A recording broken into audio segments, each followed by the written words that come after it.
Here next to me, let's tell you why. Running a university is no easy task as institutions grapple with issues of transformation and decolonising the curriculum. That's not to mention ensuring universities are sustainable in an era of free education. Well, these issues are no exception at the University of Pretoria. The institution has a new vice-chancellor who will no doubt have his hands full. Professor Tawana Kupe joining us now. He's going to be taking out the post. Congratulations. Thank you. Well done. Is it what you wanted? Let's ask you that. Well, you can't say no now, can you? No, I can't. Excited.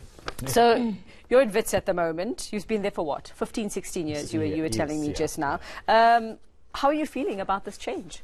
No, well, I think I'm excited and humbled and grateful to the University Council and the UP community.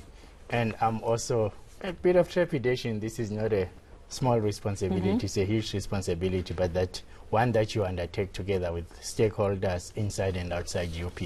Well, you are no stranger to the fraternity. It is something that you've been doing for decades now as well, Prof. But what is your plan for the University of Pretoria? What is it that you see as number one on your to-do list when you actually get there? You start in January? Yes, I do. I think UP is a wonderful institution in that all of the fundamentals in place. So really my job is to take it to the next level. Professor Cheryl Dilaray, the Departing Vice-Chancellor, did a wonderful job over the last 10 years. I would say that there are two major things we ought to do going forward, which I'll be talking to my colleagues about consolidating the plans. One is to improve student success, because we enroll quite a lot of students, 53,000 in 2018. We want to rise to 75,000 in 2025.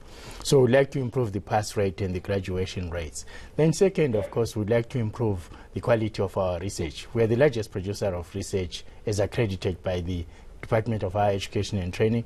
We want to improve the quality of the research we publish in international journals. We increase our citation indexes, and therefore our international visibility will then increase and improve.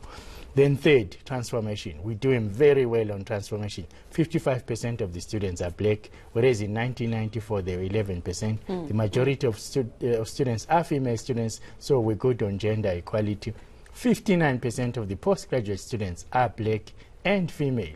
So I think that what we need to do is to increase the maintain and then increase the momentum going forward. And going as the first African Vice-Chancellor and Principal also of the University of Pretoria, are you expecting maybe, I mean, not to put a damper on things, but are you expecting maybe that there will be an issue around that, you know, no, I think that there will be some kind of pushback from some quarters maybe? No, I doubt that, because I think the University of Pretoria has a strategy called UP 2025. In it, they firmly said two things. They want the university to diversify in terms of its demographics, but also they want it to be firmly rooted in South Africa and in our continent, Africa.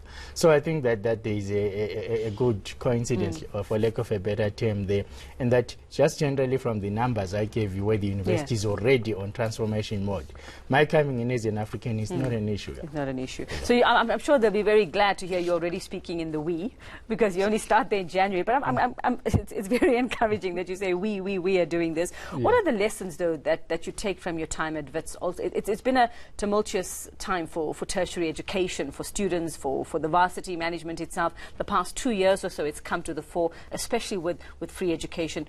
What are the challenges you foresee, and what are the expertise and experience you take from where you've been already? Interesting. I think that UP is one of the top 5 universities, and so when I was looking at their documents as I prepared to apply and also to be interviewed, I was struck by the similarities where they are ahead in some things and we are ahead. We at WITS now, we are ahead in certain things. I think that the things that I take from WITS is that if you internationalize, in other words, you improve your research quality by publishing in the right kinds of places. 2, you have the presence of international scholars and international students without undermining the access of South Africans. And also if you bring postdoctoral students and you have collaborations across the continent and across the world, you rise in the university rankings, and also you rise in who is the top university in South Africa. So I'll be taking that experience to them. But the other thing also is that all of us in the sector, as you rightly say, had some tumult in relation to fees must fall. And we learned a number of things around engaging students and listening to the voice of students, and where appropriate, ensuring that the voice of students is heard and implemented. So, for example, curriculum reform, inclusivity in a university, that's the decolonization, inclusivity in a university, naming of places and buildings, changing that to be more inclusive and more encompassing of our history and so on.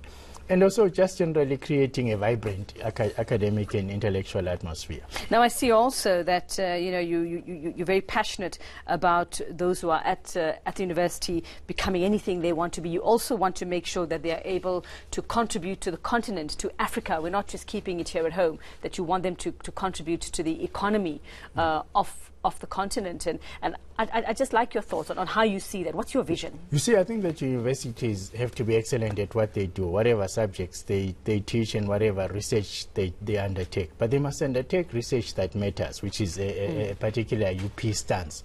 And research that matters is research that engages societal challenges, from climate change to energy to food security to preserving our planet and all of those things. And I think that is very, very important, because universities exist for a purpose. If universities do not produce knowledge and produce graduates, educated graduates, professionals who can transform Africa's futures, then we're not doing the work that we're supposed to do. And I believe that universities are uniquely placed to do that. So, for example, in relation to policy making, who would like to be engaging government to be able to be their partner in providing evidence-based and fact-based knowledge that will influence the best policies that can take this country and the rest of the continent forward. Because I think that Africa is an exciting place.